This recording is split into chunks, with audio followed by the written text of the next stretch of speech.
আৰু এটা কথা যেটো বহুত ইন্টাৰেষ্টিং হয় মানে বহুতবাৰ আমি কিছুমান প্ৰশ্ন তৈয়াৰ কৰোঁতে দুটা ৱৰ্ড ইউজ কৰিব পাৰোঁ গতিকে হেতু কি আপোনালোকে নিশ্চয় জানিব বিচাৰিছে সেই দুটা ৱৰ্ড হৈছে yet আৰু ever yet আৰু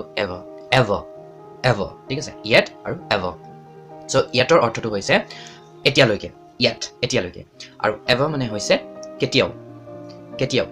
ঠিক আছে yet আৰু ever আমি has আৰু haveৰ কোৱেশ্চন যেতিয়া প্ৰস্তুত কৰোঁ অৰ্থাৎ haveৰ hasৰ কোৱেশ্চনত আমি yet আৰু ever ব্যৱহাৰ কৰোঁ আৰটো একচুয়ালি আমি নকওঁ ever নকওঁ ever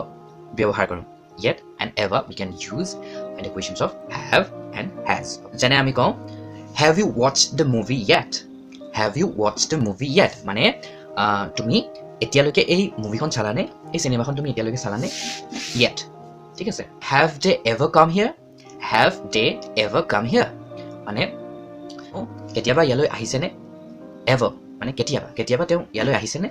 has she ever been abroad মানে তেওঁ বা তাই কেতিয়াবা বিদেশলৈ গৈছেনে has she ever been abroad okay abroad অৰ অৰ্থটো হৈছে বিদেশ abroad means বিদেশলৈ যোৱা ঠিক আছে নেক্সট আপোনাক ক'ব পাৰে have you eaten your lunch yet বা ক'ব পাৰে have you eaten lunch yet মানে তুমি লাঞ্চ কৰিলানে এতিয়ালৈকে তুমি লাঞ্চ কৰিলানে ইয়াৰ উত্তৰত আপোনালোকে ক'ব পাৰে yes I have বা no মানে নাই খোৱা I haven't eaten yet বা I haven't eaten yet মই এতিয়ালৈকে লাঞ্চ নাই কৰা সো ফ্ৰেণ্ডছ মই ভাবিছো এতিয়া আপোনালোকে নিশ্চয় বুজি পালে যে have has আৰু did ব্যৱহাৰ কৰি আমি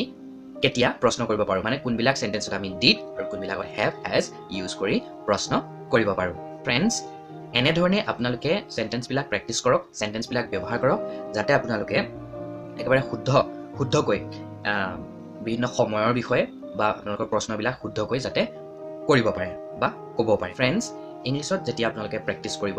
তেতিয়া এটো মনত ৰাখিব যে প্ৰতিটো বস্তু আপোনালোকে যাতে শুদ্ধকৈ শিকক যেতিয়া কিবা শিকিছে প্ৰেক্টিস কৰিছে বেলেগৰ পৰা তেতিয়া আপোনালোকে শুদ্ধকৈ শিকক আৰু শুদ্ধকৈ হেতু প্ৰেক্টিস কৰক ঠিক আছে সো নিশ্চয় আজি ভিডিওটো চাই আপোনালোকৰ ভাল লাগিলে যদি আপোনালোকে লাইক কৰিব শেয়াৰ কৰিব আৰু চেনেলটো যিসকলে সাবস্ক্ৰাইব নাই কৰা সাবস্ক্ৰাইব কৰি ল'ব লগ পাম মোৰ নেক্সট ভিডিওত till then you take care bye by